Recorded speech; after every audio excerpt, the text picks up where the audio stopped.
David Herle here, a son of Prelate, Saskatchewan, just off Highway 32, 7 miles east of Leader, Census Division 8, a German Catholic colony famous for its towering prairie sentinels, grain elevators to you city folk, a fact that's personal to me because my dad Alec ran the pioneer grain elevator in Prelate from the mid-40s through the 60s. We've been talking these last few weeks about just how important it is to digitally connect rural and remote Canadians, and the work our presenting sponsor TELUS is doing to make that a reality. Since 2013, they've connected 282 rural and remote communities to high-speed internet via the TELUS fiber network, with another 50 being connected this year. They've expanded wireless LTE coverage of Indigenous communities to over 1,900 reserves in Canada. And this work is far from finished. Over the next 5 years, TELUS is committed to increasing their wireless service to an additional 3.5 million rural Canadians. Canada is a stronger country because of the people of our small places. That's a truth that both TELUS and our government share. And so it's the work they'll continue to do together in public-private partnerships that's critical to achieving 100% rural connectivity. And it's just part of TELUS's ongoing work to bridge digital divides, so that all Canadians are connected to the technology and resources we need to thrive. You can learn more about it by going to connectingcanadaforgood.ca. Hello there, Herle Burlyites. Remembering your younger days when something unexpected and wonderful happened, and you may have had a joint in your hand while you were listening to Supertramp's Crime of the Century in your basement? You remember that word you'd say out loud? Bonus. Only you'd string it out like this. Bonus. Remember that? Neither do I. But that's what we've got for you today. A Herle Burly bonus U.S. election pod. It is our immense good fortune to have Stuart Stevens with us. Stuart Stevens is the most successful Republican political operative of his generation, spending decades electing candidates at every level. From presidents to senators right on down the ballot, he was Mitt Romney's senior strategist in the 2012 election. A prominent, never Trump Republican, he is the author of 8 books. His latest, It Was All a Lie, How the Republican Party Became Donald Trump, became an instant New York Times bestseller. And he's a member of the Lincoln Project. There are 700,000 eligible U.S. voters living here in Canada who are closely following this race, and millions more of us who just can't take our eyes off this shit show. So we're going to talk about what Stuart's book tells us about the rise of Trumpism and how to defeat it. What are the dynamics of the race in these closing days? What is the future of the Republican Party, if any? And what happens to the Trumpers when all of this is over? Where do they go? Stuart Stevens, I really want to thank you for taking some time for us on the Herle Burly today. Thank you, David. No, great to be here, man. Where do we find you? I'm in Park City, Utah, which is where the Lincoln Project gathered after Labor Day this year, kind of for the final push. Interesting. Why did you choose that location? A couple of guys, Steve Schmidt and Reek Allen, both lived here. Kind of in the fairly easy to get to, and thought it's a place that's kind of easier to convince people to come to than, like, Cleveland. It just seemed to make sense. So, how are you? How have you been? How are you? What is it like to live in the COVID world in the States? In Canada, we're all locked down here. We're all wearing masks and staying away from each other and not having Halloween and not seeing our families at Thanksgiving. What's your COVID experience like? It's interesting, I was over in Sweden when all this happened, and came back, and I live in Vermont, and I went the longest period in my adult life of not getting on a plane, from like March until I came out here to Park City, Labor Day. And I have to say, I really, really liked that. It was great not to be on planes. Yeah, for sure. Vermont is probably the best state in the country on COVID. The governor's done a fantastic job. I've just been working on this Lincoln Project stuff. So COVID or no COVID, I basically, in that mode where you don't have any life except work. So it really hasn't affected me that much. I've been flying a little bit now, and surprised at how responsible people have been. I've been flying on Delta, which I think is, by all accounts, is doing one of the best jobs. But, in the Lincoln Project, we get tested every few minutes. There's like 40 of us here. We do contact tracing. We've had to stand down as meeting because of someone was in contact with someone who did test positive. So we've tried to deal with it as responsibly as possible. No one in our group has tested positive. But I just, you look at these Trump rallies, they're out there, they're killing people. It's a disaster. Right. Excuse me. Sorry. It's the greatest public health tragedy, certainly since the Spanish flu. And could it have been different, Stuart?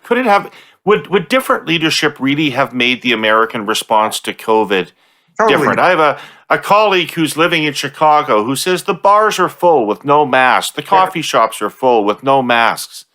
That people are just living their life as if this thing isn't even going on. Yeah, there's a lot of that. Look, I think if we had the same death rate as Germany due to COVID, 160,000 more people would be alive. So I really don't understand why Germany can do this better than us. There's nothing maybe the Germanic respect for order more. But no, this is an absolute debacle that comes straight from the top. It's a confluence of these elements in the Republican Party. It's not just Trump. These long-building anti-science, anti-fact, anti-expert elements in the party that you put them, distrust of media, you put these together and you have this sort of slaughterhouse to this COVID.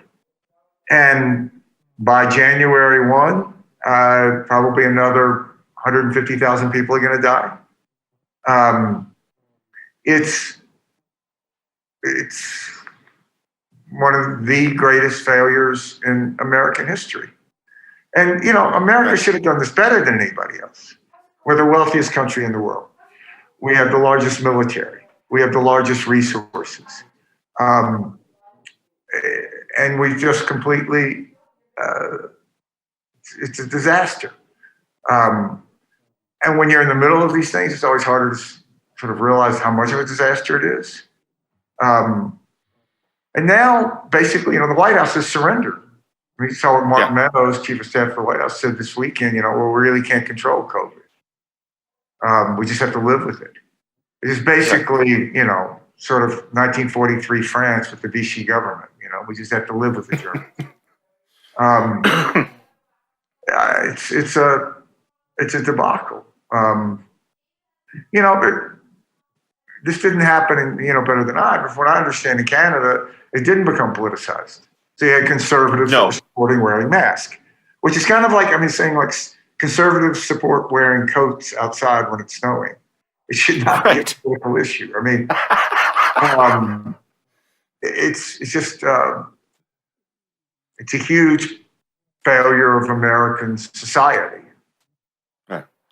Well, it leads perfectly, Stuart, into the conversation I want to have with you. And I have to tell you that your book shocked me.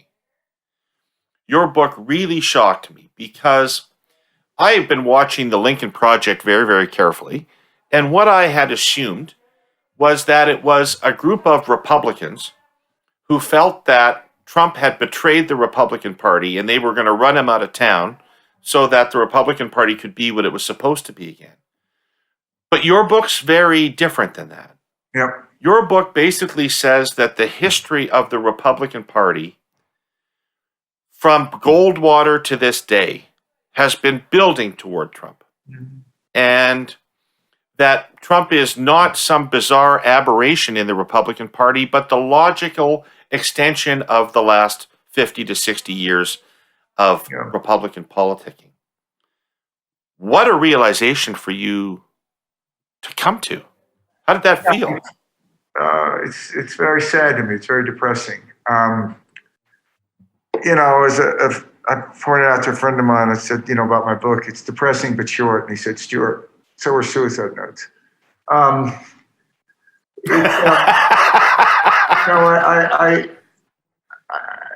The way I got into writing this, David, was really, in 2016, a lot of people were wrong about Trump, but it's hard to find anybody who was more wrong than me.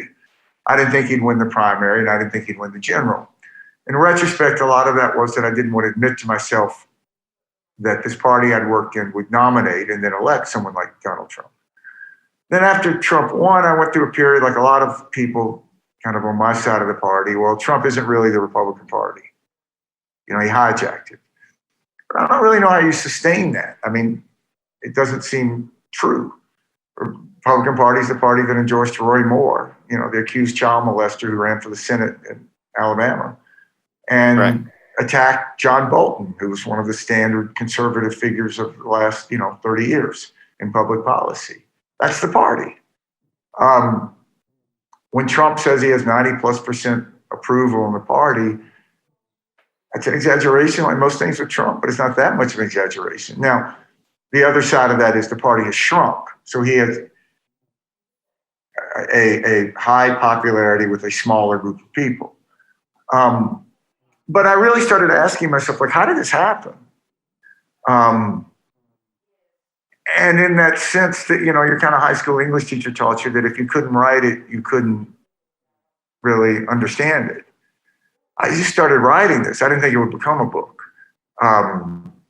And, the Republican Party is not an obscure subject. There's a lot of studies done, a lot of wonderful books. And I really began by looking backwards. And, I'd worked in the party a lot. I thought I knew a lot about the party, but, I had really a lot of superficial knowledge. And to me, what became really apparent is it's not just go order. Going back to the post-World War II history of the party, there's always been these two elements in a simplistic way. Like, say the Eisenhower element and the Joseph McCarthy element. Eisenhower was boring, governing, sane, build the interstate highway system. McCarthy was passionate, paranoid, dysfunctional, non-governing. And these two elements existed and continued with a really dark side. Now, today we look back at figures like William Buckley, editor of the National Review, and we mourn the loss of that sort of erudite voice or voices that defined sort of the idea that the party was a party of big ideas and had an intellectual basis. But, we forget that William Buckley began as a stone cold racist in the 50s. I mean, he was a segregationist and wrote these, impassioned defense of segregation. His second book that he wrote after God and Man at Yale was a defense of McCarthy. So now he later recanted all of this to his great credit. But there was that dark side of even what we would call the best side of the Republican Party, or we would have called that. And I would have thought, I was very involved in Governor Bush's campaigns. And I think by 1999, when I went to work for Governor Bush down in Texas, you could make a good case that conservatism, Republican conservatism, was a victim of its own success. So what do I mean by that? So the Cold War was over. I guess we won. That was a big conservative issue. Bill Clinton had famously, ended welfare as we know it. Welfare had been a big conservative issue. Crime had been a big conservative issue, and crime was declining as it has continued to decline. Taxes were no longer 70%. So I think, Governor Bush went through a process of asking himself, what is it to be a conservative in this moment? And out of that came the concept of compassionate conservatism. For Bush, the basis of that really was through education. He was really passionate about education. He had, I think, correct idea that, education was really the foundation of society. So if you look, he gets elected. The first major piece of legislation he passes is a bill called No Child Left Behind, which was very bipartisan. You can argue whether or not that's been a success or not. It's been mixed like most legislation. But the effort was to build a coalition, and which involved compromise and all of those things in functioning government. There's a famous picture of President Bush signing No Child Left Behind with Ted Kennedy over his right shoulder. I mean, today that would be submitted at a war crimes tribunal. It's guilty here. And I think in retrospect, a lot of that effort to reform and redefine the party probably died on 9/11 when Bush became a wartime president. So, if you go back, and it's extraordinary to do so, and read, which you can get on the internet, of course, George Bush's acceptance speech at the 2000 Republican Convention. I mean, that thing reads like a document from a lost civilization. It's all about compassion and humility and service, kindness. I mean, that message couldn't win 10% in the Republican primary today. So there was a group of us in the party that saw this side, but thought that the side that we saw ourselves on was inevitable, if only because the country was changing so much that the party in its own best interest would have to change. So we thought that we were, as it were, say, the dominant gene, and that the other was the recessive gene. I don't know any conclusion to come to, but that we were wrong. I was wrong. And we were the recessive gene. And that the dark side of the party was the more dominant, lasting element that has emerged triumphant now. And, in the Lincoln Project, we talk about attacking Trump, but we also talk about attacking Trumpism. And Trumpism is incredibly embedded. And his enablers. Yeah, and his enablers. I mean, look, I know a lot of these Republican elected officials. I helped elect more of them than anybody, for better or worse. Since Trump emerged in 2015, I have never, to this morning, had a conversation with a Republican elected official who thought that Donald Trump should be president. Not one. And yet they're silent. And it's extraordinary. I think when you're in the middle of a moment. Why? Do you have a theory as to why that is the case? Why is Susan Collins so afraid of him? Well, maybe one of the conclusions we should be is that courage is the exception and cowardice is the norm. Maybe we shouldn't be surprised by it. Right. And, one of the conclusions. On that note, actually, could we just stop for a second? Because for you, there's a very personal element for you in this. I mean, I've done what you do. I mean, admittedly in AA ball, but I've done what you do. And you are walking away from a lifetime of friendships, relationships, networks. Presumably, much of your life is built around the Republican Party. You don't have to rub it in. That's a sad thing. Pardon? You don't have to rub it in. No, I'm just kidding.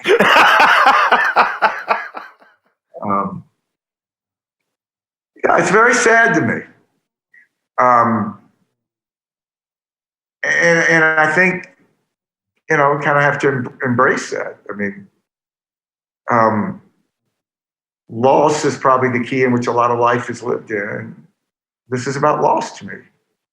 And I would love to look back on these people I elected and the party and feel good about it. But I don't. And I don't see how anybody could. I mean, Donald Trump is a white grievance president. He's a racist. The Republican Party has become a white grievance party that has validated hate. And history shows that when a major political party validates hate, and very difficult to undo. Takes a long time. It's often bloody. Hopefully this won't be bloody. But that's what's happened. And I don't think there's any escaping it. Now, you can say there's positive things that Trump has done, But look, one of the most extraordinary books that I read in this whole little journey was a memoir of Franz von Papen, who was the Prussian aristocrat politician in Germany who did more than anybody else to usher in Adolf Hitler. Yeah. It's an interesting part of your book. I didn't know that particular role. Yeah, and astonishingly, you can read the memoirs of Franz von Papen on Kindle. So in 1953, Franz von Papen writes this memoir, and he's still trying to justify Adolf Hitler. You have to understand, the greater threat was Bolsheviks, that we as aristocrats could not connect with the working class that was attracted to Bolshevism, and that we needed Hitler to stop Bolshevism. Now, that's after World War II, which kind of like probably like 20 million people died. And he still is like, well, no, you really don't understand. And I think that's how a lot of these Republicans are. Most of them are.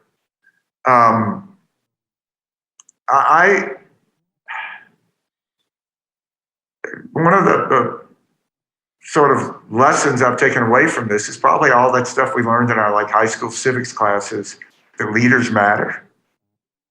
We probably are living a big lesson of that. So look at the 30s in America when there's a huge fascist movement in America. Why didn't America become fascist, like so many countries in Europe? Probably because Roosevelt was president and not, say, Charles Lindbergh. And had Charles Lindbergh been president, we would have been the same country but gone in a different direction. So I think that Trump has made people racist, though I think he's obviously encouraged it, but he's validated racism. Totally. And he's outlawed hate. Even here, even in Canada, by the way. Well, listen, look at neo-Nazis in Germany. They chant Trump. They found their farm. What is for you the most, what is for you, there's so many things that people can be appalled at Trump about. It could be his character. It could be a lot of his policies. It could be the rank stupidity of the whole operation. What for you makes him uniquely unacceptable? The way he talks about women. We have a president of the United States who denies he raped a female journalist, who I actually know and is a good friend of mine, who's an extraordinary journalist, because he said, quote, she wasn't my type. President of the United States says he didn't, that's his defense of raping a woman. And people like Susan Collins are just fine with it. Republican Party's just fine with it. Which is why I say burn it to the ground. I wrote a piece for the Bulwark a few days ago. I mean, I have pity for these people. I have sadness, but I have no remorse. They don't deserve to be in office. And in the Legal Project, we're doing everything we can to beat them. What does burn it to the ground mean, Stuart? What is it? What should happen now? It should be disqualified as it exists now, and we try to defeat these people. I think we're probably in for a period of center-left government in America. We talk about why isn't there a third party in America? I think there really are three parties in America. There's probably two parties inside the Democratic Party. Sort of, say, a Bernie Sanders wing and a Joe Biden wing. And then there's the Republican Party. And I think you see a lot of people who become moderate Democrats who would have been moderate Republicans along, 20 years ago. So I think that for the foreseeable future, the most important public policy decisions are going to be made by that battle inside the Democratic Party, and Republicans aren't going to really matter. I mean, if you take national health insurance, is America really going to become 10, 15 years the only country in the Western world that doesn't have national health insurance? I don't think so. It seems hard to imagine. And what that's going to be is going to be decided inside the Democratic Party. The Republican Party's not going to be part of it. They'll just say no. You sound okay with that. National health insurance? Yeah. That for sure. But hey, you've got strong Canadian connections. We didn't even talk about that. So you've had some experience with our healthcare system. Yeah. But in any event, you sounded okay with the fact that the Democrats are going to dominate politics for quite a while. Yeah, I'd lot rather that than Republicans, because I think the Republicans have abdicated any moral authority to be a governing party. I mean, there is no coherent governing philosophy to conservatism in America now. I mean, back in the dark ages, say 4 years ago, 90% of Republicans, I think, would have agreed that, yeah, we disagree on these issues, that issues, but what are the principles of the party?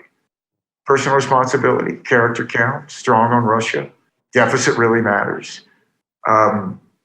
Very pro-legal immigration. Ronald Reagan announced in front of the Statue of Liberty, signed a bill that made everybody in the country before 1983 legal. And it's not that the party has drifted away from those things. The party's now actively against every one of those things. Right. I don't think we've ever seen a collapse like this in American history of a party. The only thing I can compare it to is the collapse of communism in the Soviet Union, where, you watch something like Chernobyl, which was toward the end, what the party said it was and what it was just so disparate, it just collapsed. And I think that's what's happening with the Republican Party. And I can tell you what's going to happen to the Republican Party. Just look at California. Republican Party not long ago in California, that was the beating heart of the whole party. It was electoral. Right. Now it's in third place, not second, third. And there's really no public policy decisions that are made in California that Republicans are really even involved in. No, most races in California involve two Democrats, don't they? Yeah. And yeah. It's going to happen across the country for the same reason it happened in California. If you want to know look, where America's headed, the majority of Americans who are 15 years old and under are non-white.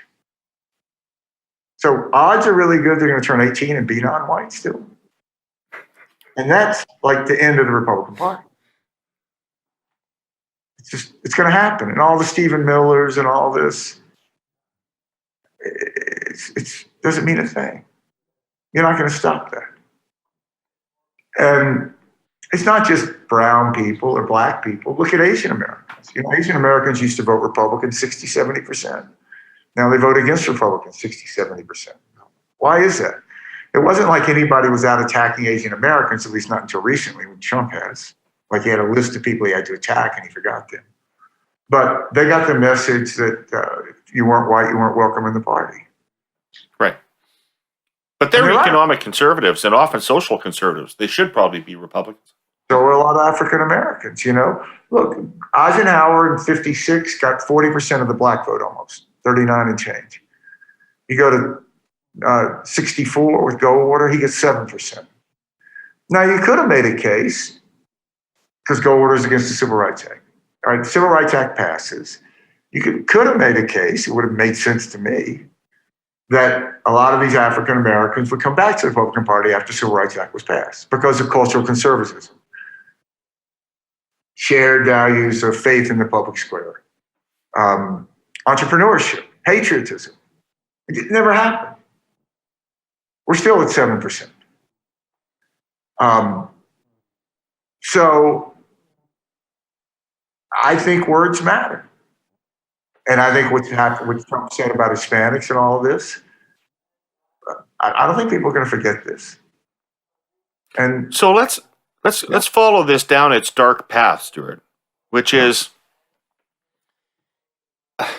you've talked about in your book. You talk about how central race has been to every political contest in America. Yeah. And if what we're seeing around Trump is the last stand of white America, when people who believe the things that those people believe about the country, voting for Trump is not likely the most extreme thing that they're prepared to do to defend white dominance. What do you see happening to America over the next generation? Oh, I'm very hopeful about America. Because I don't think the Republican Party, the Trump Party, is in sync with America. So look, I'm from Mississippi, right? I'm a seventh generation Mississippian.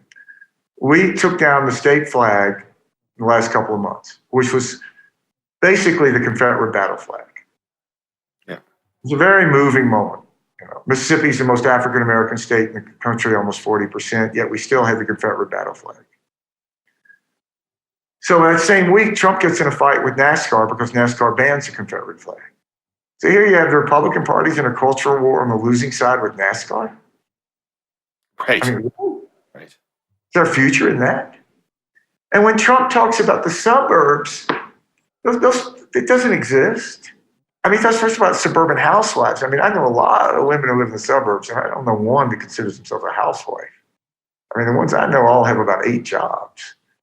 So I got to interject there, Stuart. I got to interject there and just ask you, as a professional, one of the things that was so disheartening about Trump's election in 2016 and remains disheartening about the fact that he's at all competitive is, what does it say about what we've done for a living? That he can win and or be competitive doing literally everything wrong. You can't go into a state and say, if you don't vote for me, I'll never come here again. That's like, I mean... But David, Trump won with 46.1%. Romney lost at 47.2%. So for all the industry of how Trump won, Trump voters, one way he won for a very simple reason. He ran a year in which Republicans could win with 46.1%. Had you taken that same turnout and put it to 2012, Romney would have won easily.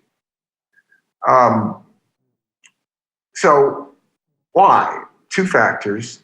Third party vote doubled from 2012. And non-white turnout declined for the first time in 20 years. For a lot of reasons. Some voter suppression. Some, it makes sense. People, African Americans and others, are less excited about voting for Hillary Clinton and re-electing the first black president. Makes sense. So that's 46.1% of the country. Look at Wisconsin, right? Romney loses Wisconsin by 7 points. Not really close. Trump wins by just under 1%. Romney got more votes. The difference is that 40 to 50,000 people didn't show up in greater Milwaukee area. So Trump is a freak of the Electoral College. He lost by 3 million votes. It's not a small number. Yeah. So I don't.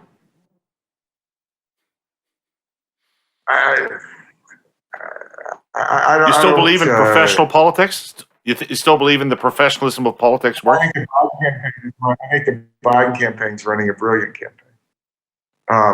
And I think they're going to win big. So, yes. Yeah. I do. Can we talk about Lincoln Project for a minute? Yeah, man. How did that all come together? How did you folks all meet up and decide to do this? The Lincoln Project was really started by a guy named John Weaver, who's a longtime Republican consultant. And he called a group of us who were, we'd all worked together. And we all hated Trump. At the time, I couldn't really join it because I was working for former Governor Bill Wells, who was primarying Donald Trump in the Republican primary. But others did. Steve Schmidt, Rick Wilson, brought in George Conway, who's an attorney. Jennifer Horn is a woman who's been very prominent in New Hampshire politics. Ron Seslow, who's very interesting, young, sort of brilliant operative. Mike Madrid, who was a Hispanic California operative. And look, we basically had 3 choices, right? We could either be for Trump, well, that wasn't going to happen. Or we could do nothing, which sort of sucked. Or we could fight Trump. So we chose to fight. The idea, we had no idea if it'd be successful. I mean, the original budget, like anytime you start something, we had like a small, a low, and a high budget. Our high budget was $2.5 million. At the end of this, we're now going to have raised over $75 million. But it's not about us. It's about sort of a greater good of defeating Donald Trump and Trumpism. Right. And, we're just like consultants. We know how to do some stuff. We don't confuse it with any personal nobility. I mean, Trump came out yesterday again and attacked us. It's like, dude, we wouldn't vote for ourselves. Are you crazy? Republican consultant. If I was elected president, I'd resign in the first hour to save the country. You're like, are you kidding? We used to laugh. So, look, I think a lot of times when the world goes crazy, all you can do is not go crazy with it. And we know how to do some stuff, we're not bad at it. So you're turning out, I mean, the creative is spectacular. The creative is absolutely spectacular. And you're turning it out at an incredibly rapid rate. For the real nerds who are listening to us, can you just peel back the curtain a little bit on how you're working together and how this volume of material is coming out? Well, look, first, it's very liberating not to have a client because you can do whatever you want. I mean, in a normal campaign, if you have a client, you go out and you call your opponent a liar. The client's got to be comfortable with calling your opponent a liar, because if he gets asked or she gets asked, do you think your opponent's a liar? They've got to say yes. Otherwise, they're out of sync with the whole campaign. We don't have that. If we go too far, nobody blames Joe Biden. That's very liberating. And look, we've done this a long time. I mean, I've done 5 presidential elections. I helped elect Republicans in over half the country, worked a lot abroad. Steve Schmidt, Rick Wilson. I mean, we're decisive. Sometimes we're wrong, but we're decisive. So, I mean, the way we do it is pretty simple. We get up in the morning, we have a phone call, we decide what we're going to do when we do it. Then we just put it out. We don't test stuff. We don't focus group stuff. No? Do you have data that you're working from? Public data, and we have some internal data. Yeah, we do. But look, this isn't a complicated race. I mean, if I just, woke you up in the middle of the night and said, look, David, dude, somebody's running for re-election. More people have died from a disease in the last 6 months than ever before, at least in 100 years. Economies are worse since the Great Depression, maybe worse. And you can't leave the country. You can't drive to Canada, you can't drive to Mexico. The only country in Western Europe you can go to is Serbia, which is actually a country I like a lot. But, how do you think the incumbent's doing? Your first reaction would be, well, like he or she's got it in the bag. So, I mean, we get hung up a lot on the weirdness of Trump. But any incumbent in this situation would be in dire straits. Absolutely. So we have a group of editors that we've worked with before in a lot of races. And we just do it. We have low friction, high speed. And it's been a great working experience because, we all kind of have big egos and are used to running things ourselves. But in this, there's none of that. If I never made another political ad in my life, I'd be happy. I'm only doing this because I think it's important. And it is, by the way. Yeah, I think it is. It is. I hope we're helping. I think we're helping. It solemnly is. We just, it turns out if you let the lunatics run the asylum, sometimes they can do it. Who's the audience for the material that you put up? Different audiences. Who? Originally our goal was, Steve Bannon famously said if he could take 3 to 4% away from Trump of Republicans, he could never win, which we call the Bannon line.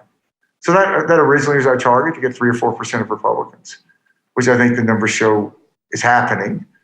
The degree to which we contributed to that, causality in politics, as you well know, is always difficult to ascertain, determine, right. But it's happening. We went out and really hit Trump hard, and we think that was important to show you could do this. And he's a ridiculous human being. You should treat him with division. Just hit him. He's a bully. Hit him. and then, wake up the next morning and try to figure out how to hit them harder. And I think in part we gave people permission to do that you could do it and nothing would happen to you. I think that we've disrupted the Trump campaign tremendously. I mean, we're inside Donald Trump's head. And we know all these people who work for Trump. All these people who work for Trump, it's not like they didn't want to work in presidential races before. It's just nobody would let them in. Right. They're crooks and weirdos and, C&D players. Corey Lewandowski, Stephen Miller, Jason Miller. Have you ever worked with Kellyanne? No. And Kellyanne's married to George, and I'm just going to take a pass on that. Right, I got you. Did you consider, because one of the things, when I heard you guys were coming together, I thought, wow, this is really cool because nobody's going to understand how to talk to Republican voters about Trump more than these guys are. Did you consider taking the resources you had and trying to flip a state like Georgia or Texas or something? Well, we are. We're working in a lot of these Senate races. So, do you mean on the presidential level or Senate level? Yeah, on the presidential level. Yeah. Yeah, we are. We're heavily involved in Pennsylvania. We're heavily involved in Florida. We're heavily involved in Arizona. We're heavily involved in Georgia. So, yeah, we are. Yeah, very much so. And we were heavily involved in Arizona. It looks like, Arizona may be close to baked. So, yeah. I mean, we kind of operate we try to set part of a national narrative, but then we're also very focused on the states. But, if you think in terms of campaigns as war, disrupting command and control is a useful thing. And I do know that. It's happened to me in campaigns, and it's extremely discombobulating, for the whole campaign. Brad Parcells was running that campaign, and, since we started attacking Brad Parcells, he's been arrested and, is being investigated for stealing $40 to $60 million. Would that have happened without us? I don't know. I don't know either, actually. That's pretty interesting. Yeah. But I'm glad we attacked him. I think, we'll see. We'll see what happens. But look, the entire Trump campaign is basically a large criminal enterprise. And this has been an open secret in Republican circles. The people, no one of stature would work for Trump. The people who did work for him didn't believe in Trump, most of them. They tried to justify it by, Hillary Clinton, and they were going to make a bunch of money. So they really thought it was okay to steal from Trump because Trump was a bad guy. That was obvious. So, if you steal from Tony Soprano, is that a moral sin? He's stealing. And it created this culture of corruption inside the Trump campaign, which is completely consistent with Trump. Trump is a gangster. He only relies on his family, and he doesn't trust anybody else. And he's surrounded by people who would never have the position that they have if they didn't work for Donald Trump. So that creates loyalty to him. So, Michael Cohen, his former lawyer, has spoken about this. Michael Cohen was arguably one of the worst lawyers in America, and he worked for Donald Trump. And Donald Trump knew he'd always be loyal, or he thought he would.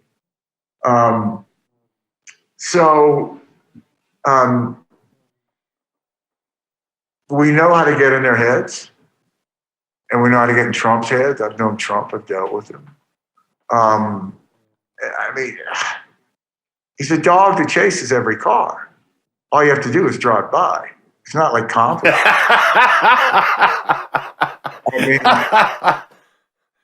We put up a billboard in Times Square attacking Ivanka and Jared, and we knew Trump would go crazy. Now, I didn't think they'd do as stupid as they did and write us this letter threatening us to take down the billboard. It's like, are you kidding me? I'm so glad you did that. The role those two people have played in the administration is shameful. No, they're shameful people. They should be shunned from society. I hope that they are investigated for potential criminal acts that they've committed. These are bad people, very bad people. And a lot of people have died because of them. A lot of people. They should be shunned at best. They should never be admitted back as normal people. No, they're horrible people. And, you know, their heads should be shaved and they should be Did the Lincoln Project, was its activism dependent upon the outcome of the Democratic nomination? Would this be happening if Bernie Sanders was the Democratic nominee? Yeah. I mean, you could argue, would it be happening as successfully? Probably not. I mean, I would have voted for Bernie Sanders, and I've known Bernie Sanders. I went to Middlebury College in Vermont, and I first encountered Bernie Sanders when I was riding my bicycle down the main street in Burlington, Vermont. And I saw this guy out there in the corner yelling about rent control. And that was Bernie. That was Bernie running for mayor. A race he won, I think, by 9 votes. He actually turned out to be a really good mayor of Burlington. So, you know, Vermont's a small state. I've known Bernie. I have a lot of respect for what Bernie did politically. I mean, here's a guy that, you know, had never raised more than $1 million and, you know, created the greatest fundraising success in modern ever American politics, actually. Right. I would have voted for him because I think that the existential threat of Trumpism is so much greater. But it's a lot easier to get people to vote for Joe Biden. I mean, Joe Biden is not a threatening person. Look, it's easier to paint somebody as a socialist if they are a socialist. You know, if you're a Democratic socialist and you call them a socialist, you know, they kind of can't say, well, wait a second. You know, I mean, it's easier. Now, will Bernie Sanders be winning now? I have no idea. No idea. I mean, we don't know that Biden's going to. Trump's going to get 45% of the vote anyway, right? You think Trump's going to get 45% of the vote, at least? Probably. I mean, we don't know what world we're living in. Are we living in 1960? Right. We could be. We could be living in 2000. We just don't know.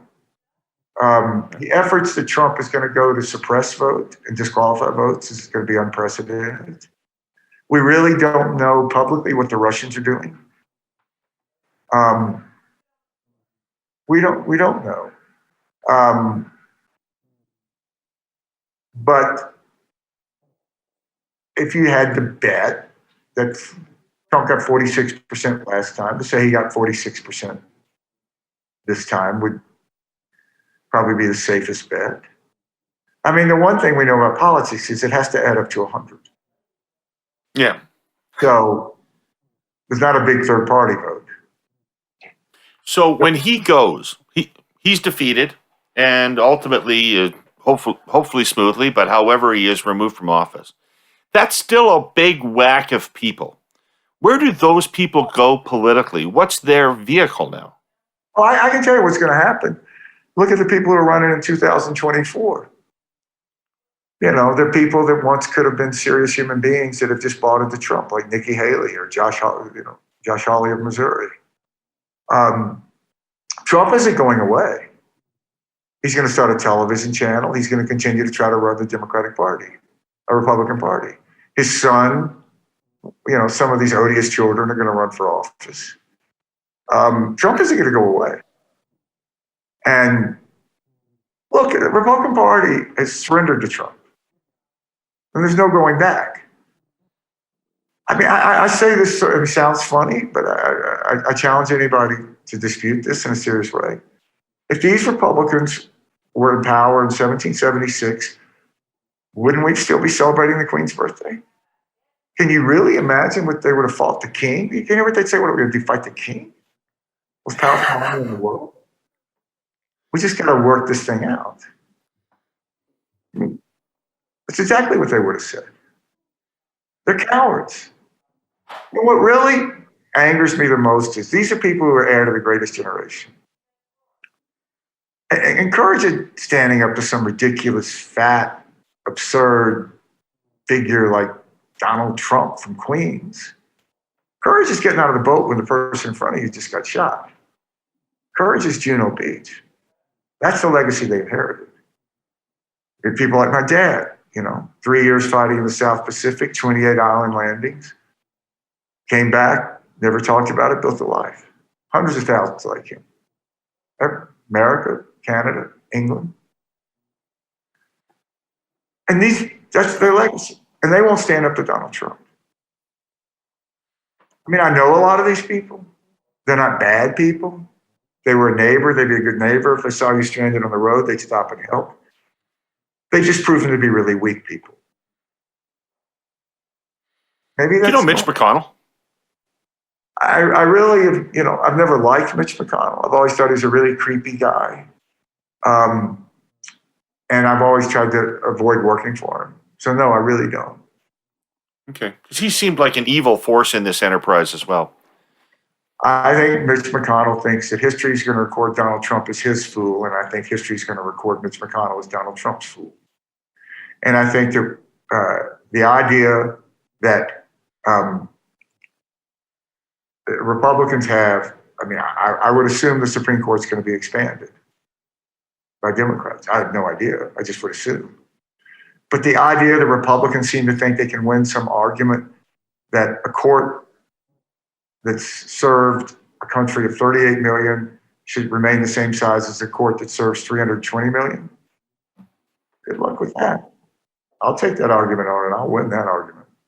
It'll take about 2 months to convince people how crazy it is and how they're being disserved by a court of that size.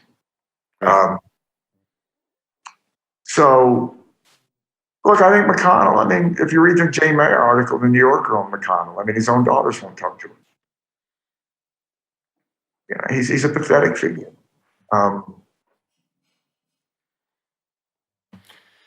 So I do not want to abuse your time. I have one big question left for you, which is, what is, in your view, the role of, over the time in which you've been observing this, what's the role of Fox News and Facebook in changing the Republican Party?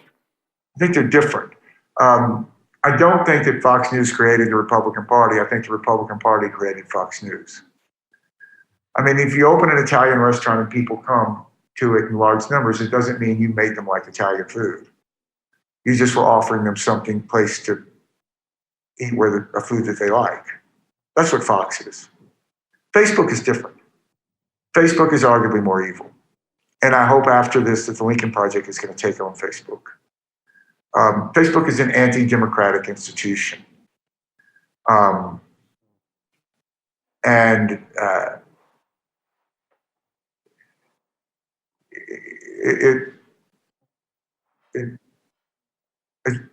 facilitated evil. And it should be held responsible. And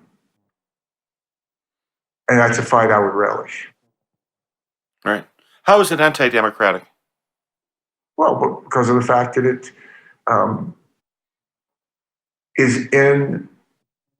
it has no value at best. It would see, it believes the Ku Klux Klan and the League of Women Voters are on equal moral standards. Right. It's not true. Right. And the essence of Facebook, the whole conceit, is to get people to reveal personal information which they can then go and market. That's an insidious, corrupt business model. And they're dishonest about it. So, you look at what happened with Cambridge Analytics, company no longer exists, it's being investigated in 2 continents. The way in which Facebook facilitated Cambridge Analytics and vice versa probably wouldn't have had Donald Trump without it. So that's evil. But I don't know why we should be surprised that Mark Zuckerberg is a negative force. This is a guy that started Facebook as a way to evaluate women at Harvard who wouldn't go out with him. So I don't think it should be confused with some sort of moral force here. Last week, we told you about all the savage mockery that erupted 25 years ago when the government announced it intended to privatize CN. It was sort of frightening for those of us on the inside, I don't mind telling you, because there was a reason for all that ridicule. CN wasn't just the biggest and oldest crown corporation of them all, it was a caricature of a crown corporation. For years, government had insisted that CN must perform like a normal profit-making business. That is, as long as it also agreed to buy its trains from companies in the ridings of certain cabinet ministers and buy steel rails from factories in certain other ridings and keep running money-losing lines in politically sensitive parts of the country. No politician wants layoffs, so CN wasn't allowed to cut costs even when it was bleeding money. Politicians prefer patronage to competition, so CN's contracting was hamstrung. You get the idea. CN delicately referred to it as imposed public duties for which the company received no compensation. The result was a giant, hobbled company that cost taxpayers billions in multiple bailouts, a chronic political problem that was created by politicians, then handed down from one government to the next. Ultimately, the national debt forced the government to make tough decisions.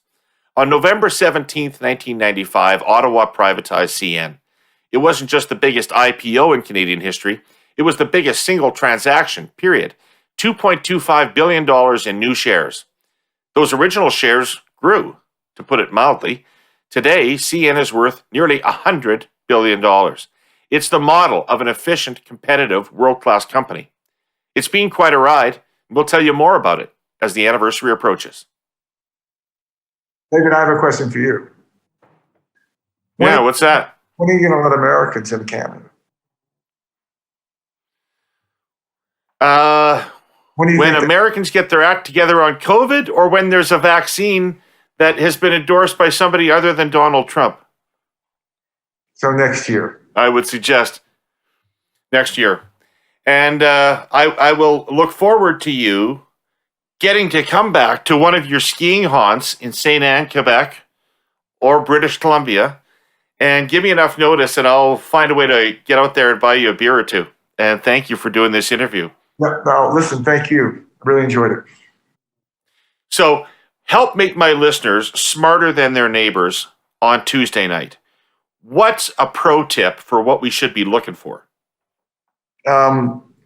Senior citizens, breakdown of senior citizens.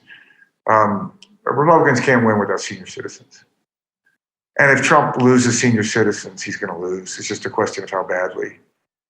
Now, why is Trump losing senior citizens? Well, they kind of get the idea without a plan, he's trying to kill them, which is a pretty compelling argument, in politics. And you sit there and you go like, well, they might reduce your Medicare, which might have long-term health effects on you or something like that. It's better to say like, hey, he's going to kill you. You can't visit your grandkids. You can't travel.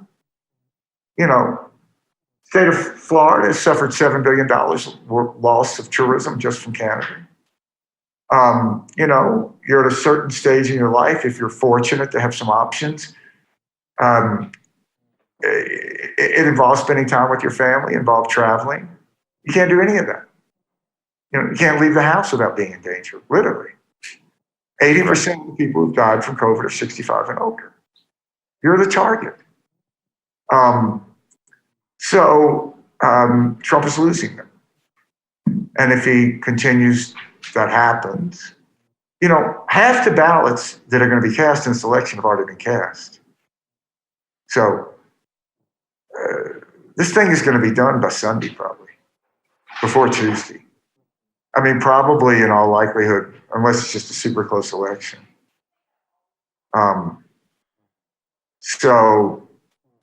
If Trump starts to do better, at a certain point, it kind of doesn't matter because enough votes will have been cast. Right. If Biden wins Florida election night, it's over, right? It's over. Yeah. There's no path. Now, he can win Florida and lose. But he can't lose Florida and win.